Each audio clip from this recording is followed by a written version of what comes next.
Hi hello అందరికీ నమస్కారం. అందరు ఎలా ఉన్నారు? నేనైతే బాగున్నాను. మీరు కూడా బాగున్నారని ఆశిస్తున్నాను. మనందరం బాగుంటూనే ఈ సమాజం బాగుంటుంది. సమాజం బాగున్నప్పుడే దేశం బాగుంటుంది. మధ్య తరగతి వాళ్ళ కష్టాలు. నేను కూడా మధ్య తరగతి కుటుంబంలో పుట్టినటువంటి వ్యక్తినే.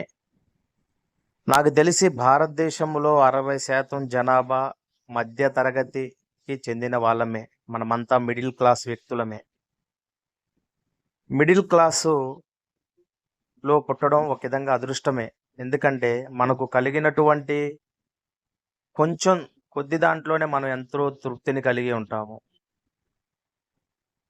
ఈనాడు భారతదేశంలో ఉన్నటువంటి సంపద కేవలం కొద్దిమంది వ్యక్తుల వద్దే ఉంటుంది.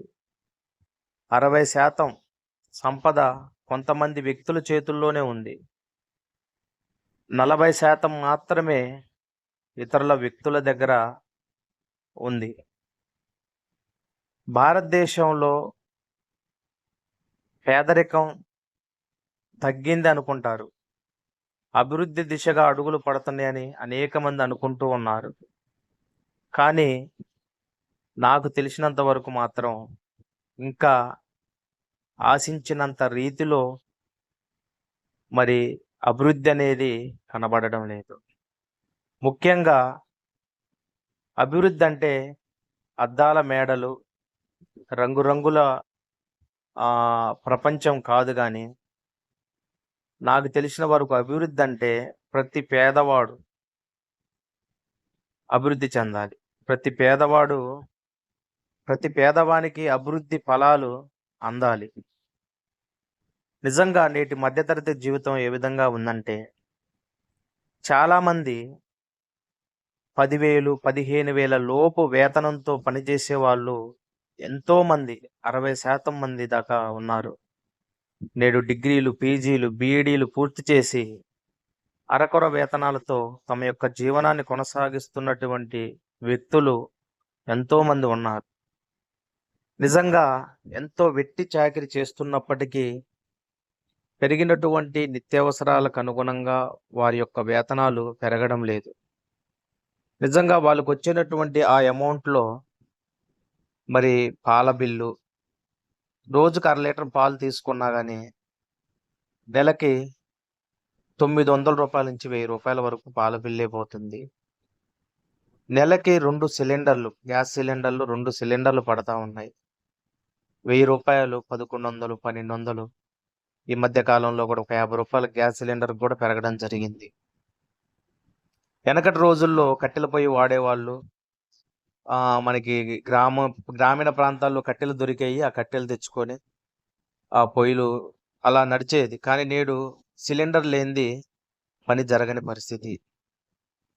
నిత్యం మనం వాడుతున్నటువంటి వస్తువులు, ఇంట్లో నిత్యావసర సరుకులు, పప్పు ధాన్యాలు, టీ పొట్లం, పంచదార, ఇంకా ఇతరత్ర ఇవన్నీ కూడా నూనె, ఇవన్నీ కూడా చాలా ధరలు అధికంగా పెరిగిపోయినాయి. మరి మధ్యతరగతి కుటుంబానికి చెందిన వ్యక్తులకొచ్చే ఆదాయంతో పోల్చుకున్నప్పుడు దాదాపు మనకొచ్చినటువంటి ఆదాయంలో 70% వరకు మరి నిత్యావసరాలకు మన కుటుంబాన్ని పోషించుకోవడానికే వెళ్ళిపోతుంది. మిగిలిన 30%లో పిల్లల చదువులు. నేటి ప్రపంచంలో ప్రైవేటీకరణ పెరిగిన కారణంగా ప్రైవేటు స్కూళ్ళకు పంపించినా కూడా ఎల్‌కేజీ చదివే పిల్లవాడి నుంచి 10వ తరగతి చదివే పిల్లవాడి వరకు 40,000, 50,000, ₹1,00,000 వరకు కూడా ఫీజులు చెల్లించాల్సిన పరిస్థితి ఏర్పడింది. మధ్యతరగతి కుటుంబాల్లో నా పిల్లవాడు మంచిగా చదువుకొని ప్రయోజకుడవ్వాలి. మనం పడుతున్నటువంటి కష్టం వీళ్ళు పడొద్దు. వీళ్ళు సంతోషంగా ఉండాలి. వీళ్ళు ఉన్నతమైన స్థితిలోకెళ్ళాలనేటువంటి ఉద్దేశంతో తల్లిదండ్రులు ఎంతో కష్టపడి వాళ్ళు సంపాదించిన దాంట్లోనే ఎంతో కొంత కూడబెట్టుకొని వాళ్ళు చదివించడం జరుగుతుంది. ఇంకా కేబుల్ బిల్లు, ఈనాడు మొబైల్ రీఛార్జ్ చేసినా గానీ నెలకు ₹300 తక్కువ లేదు. ఇంకా మరి పౌష్టికాహారం తినాలి. వారానికి గుడ్లు, చికెను, కనీసం నెలలో 2 సార్లైనా చికెన్ తెచ్చుకోవడం. గుడ్లు, పాలు, నిత్యావసరాలు, ఇంకా ఏదైనా అనారోగ్యం కొన్నిసార్లు వర్షాలు పడి వెళ్ళిపోయిన తర్వాత సీజనల్ వ్యాధులు, మలేరియా, టైఫాయిడ్, డెంగ్యూ కొన్ని ఇతరత్ర వ్యాధులు వాటికి కూడా కొన్నిసార్లు డబ్బులు ఖర్చవుతా ఉంటాయి. ఇలా చెప్పుకుంటూ పోతే మధ్య తరగతిలో మరి ఎండాకాలం పెళ్ళిళ్ళని, ఫంక్షన్‌లని, చుట్టాలు, బాగోగులు ఇలా వగైరా ఖర్చులు. ఏదైనా పండగొస్తే ఖర్చు.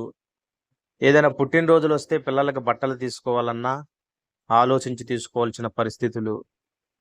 మన అవసరాలు పక్కన పెట్టి కూడా పిల్లల యొక్క అవసరాలకి ఎక్కువ ప్రాధాన్యతనిచ్చేటటువంటి తల్లిదండ్రులు ఎంతోమందున్నారు. ఇలా మధ్య తరగతిలో చాలామంది చిరు వ్యాపారం చేసుకునేవాళ్ళు, కొన్ని రకాలైన చిప్స్ అలాంటివి అమ్ముకొని జీవించేవాళ్ళు, చిన్న చిన్న వృత్తులు, పనులు చేసుకునేవాళ్ళు. చాలామంది మహిళలు స్కూళ్ళల్లో అటెండర్‌లుగా చిన్న చిన్న పనులు టీచర్‌గా పనిచేసినా కూడా 8,000 కంటే ఎక్కువ మహిళలకిచ్చే పరిస్థితి లేదు. ఇలా ఎన్నో పనులు చేసుకుంటూ మధ్య తరగతి వాళ్ళు వారి యొక్క జీవనాన్ని కొనసాగిస్తూ ఉన్నారు. నిజంగా ప్రభుత్వాలు చేసేటటువంటి అభివృద్ధి, సంక్షేమ పథకాలు మధ్య తరగతి వాళ్ళకే చెందాలి. నేటి కాలంలో దారిద్ర్య రేఖకు దిగువన ఉన్నటువంటి వారికి చెందవలసినటువంటి ఫలాలు ఈనాడు అందరికీ చెందుతున్నాయి. ప్రభుత్వాలు కూడా వాళ్ళ యొక్క ప్రయోజనాల కోసం చూడండి రేషన్లు, పెన్షన్లు ఎంతో సమృద్ధిగా పొలాలు ఉండి అన్ని రకాలుగా అభివృద్ధి చెందుతున్న వ్యక్తులు కూడా నేటి కాలంలో పింఛన్ కోసం కూడా కక్కుర్తి పడుతున్న రోజులు మనం చూస్తూ ఉన్నాం. ఏవైనా సబ్సిడీ కింద లోన్లు స్వయం సమృద్ధి సాధించడానికి ప్రభుత్వం ఒక ఉన్నత లక్ష్యంతో పథకాలు పెడితే వాటి కోసం కూడా కక్కుర్తి పడుతున్నటువంటి పరిస్థితులు ఉన్నాయి. నేటి మధ్యతరగతి జీవితాలు ఎన్నో చితికిపోతూ ఉన్నది. అదే ఆడపిల్లలు కలిగినటువంటి వాళ్ళు వాళ్ళ చదువుకి, వాళ్ళ వివాహానికి, పిల్లల కోసం ఏమీ కూడబట్టలేక ఒక్కసారి వెనక్కి తిరిగి కాలం గడిచిపోతూ ఉంటుంది. వాళ్ళ కోసం ఏదో చెయ్యాలి అనేటటువంటి తాపత్రయంలో ఒక్కసారి వెనక్కి తిరిగి చూసుకుంటే మనం ఏం సాధించాము, ఎంత కూడబెట్టాము పిల్లల కోసం అంటే ఏమీ ఉండదు. పిల్లల వయసు పెరిగి వాళ్ళ వివాహాలు దగ్గర పడుతున్న కొద్దీ ఏదో ఒక ఆలోచన, మధ్యతరగతి జీవి ఆలోచనతోనే సగం చచ్చిపోతా ఉన్నాడు. పిల్లల కోసం, కుటుంబం కోసం తను పనిచేస్తున్న అక్కడ పరిస్థితులు, వాటిని ఎదుర్కొనే క్రమం ఇలా మధ్యతరగతి వాడు చితికిపోతూ ఉన్నాడు. ఈ మధ్యతరగతి జీవితాలు మారాలి. వీళ్ళ కోసం మంచి సంక్షేమ పథకాలు ప్రభుత్వాలు అమలు చేయాలి. ప్రతి మధ్యతరగతి కుటుంబం యొక్క జీవన విధానం ఖచ్చితంగా మారాల్సిన పరిస్థితి ఉంది. కానీ ప్రతి మనిషికి ఏదో ఒక రోజు వస్తుంది. ఖచ్చితంగా మధ్యతరగతి కుటుంబాలు ఎదగడానికి ఏదో ఒక అవకాశం రాకపోదు. ఈ యొక్క చిన్న విశ్లేషణ మీకు నచ్చినట్లయితే లైక్ చేయండి, సబ్స్క్రైబ్ చేయండి. కాంటెంట్ నచ్చితే ఇతరులకు కూడా షేర్ చేయండి, ఎంకరేజ్ చేయండి. ధన్యవాదాలు. మీ మధ్యతరగతి జీవి.